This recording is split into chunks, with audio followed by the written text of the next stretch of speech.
gang, welcome to another episode of N3 Reviews. So we're out here on the 2022 Centurion Ri245 doing some wake surfing, wakeboarding. We'll show you the ski wake, no one's skiing, and it's fall, so it's a little chilly, and yep. Mark. Excited about being out here on the Ri245. I'm gonna be neoprened up to the ridiculous level. Colin's a tough guy, no neoprene. It'll be a good time. Let's do it. Yeah. The Ri245 is a massive boat coming in at 24.5 feet. Ours is equipped with 5,650 pounds of total ballast and includes the ram fill option, which cuts your fill times in half versus traditional ballast pumps. It also has the 6.2 liter ZZ6 engine that offers 450 horsepower of smooth, efficient power. Let's dive right into the Ri245's major strength, the surf performance. From the many various ballast locations to the fully adjustable stinger and quick surf plates, the Ri245 isn't lacking in tools to customize your surf wave. There's a multitude of different ways to set up the boat to fit the rider's preferences. While it may seem overwhelming to have so many settings to play with, it doesn't mean it's challenging to create an amazing surf wave. The ability to save rider presets allows you to find the perfect wave, then save that setting for future use. Our best setup came after draining some weight from the bow, which isn't surprising granted the boat is over 24 feet long. You can see the full breakdown of our settings on screen. This created a steeper face to the wave with more push without sacrificing visibility from the driver's seat. The Ri245 also surfs at low RPM, which makes for a quiet ride and less fuel consumption.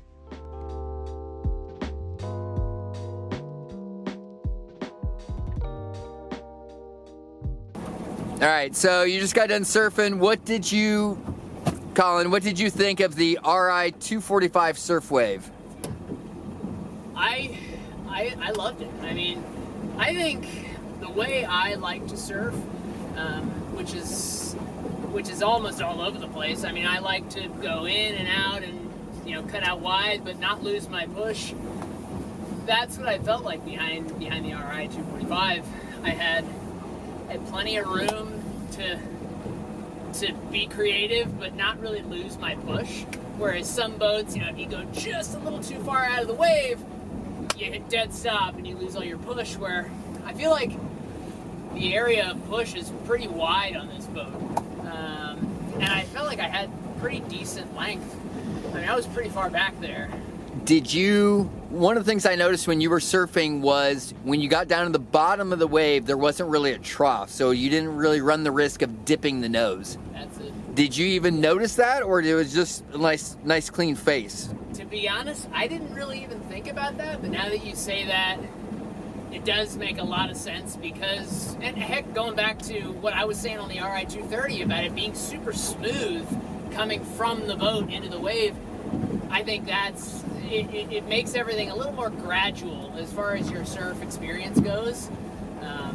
It's all kind of, I don't know, you can almost expect what you're about to get into, if that makes sense. Yeah. When it comes to the wave profile. So I loved it. It was super smooth and fun. Yeah. Perfect. I'm in. After surfing, we topped off the ballast so Mark could take a wakeboard set.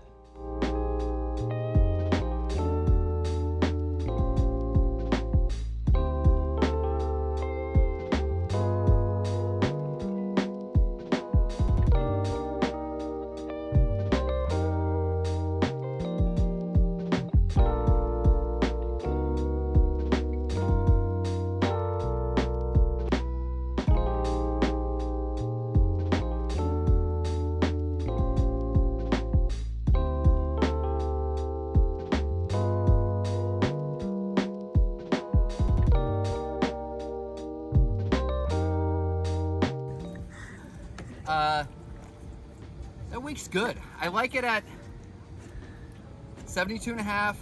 We are at 22.4. We pulled it out to 75 and it was good. It seemed like the transition was just, I don't know, I liked it at 72.5.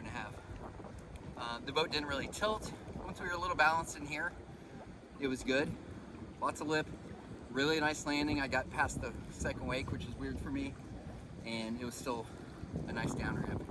I really liked it. It's got a really good wake. Granted, our conditions weren't great for showcasing the wake. You can empty the ballast and run as slow as 19.5 miles per hour with a clean wake for beginners. You can also activate the quick launch system, which lowers all 3 plates on the back of the boat. This forces the bow down and totally flattens the wake, and it creates a far less intimidating wake for first timers at low speeds without sacrificing the driver's visibility. If you keep the stinger plate down and crank the speed up, the Ri245 also puts out a respectable recreational ski wake for such a massive boat.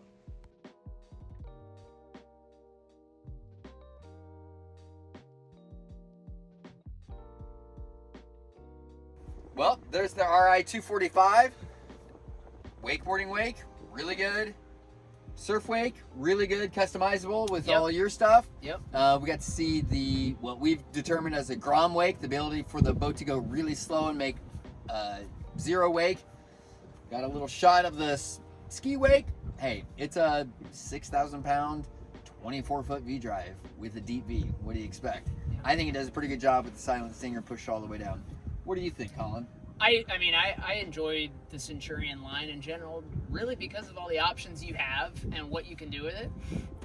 And what we did today and saw today, really shows that. And I had fun. I mean, it's tough to find something that you're trying to critique on when you're just having a blast using the boat. So, and heck, going to the Grom wave, these big boats that all they want to do is create big waves, big surf waves, to be able to still accommodate a 10-year-old trying to learn how to wakeboard or something is super cool. Because some boats, they're too heavy and can't do that type of stuff. So it's nice to have that option if you need it. So we had fun today. I mean, I think it was a good day. Yeah, I don't think we could ask for anything more out of a nice October day in Indiana.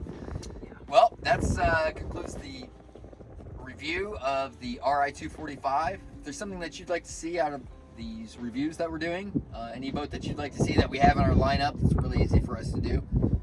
Drop us a comment below, like, subscribe, do all those things. Thanks. Enjoy your ride. Enjoy your ride.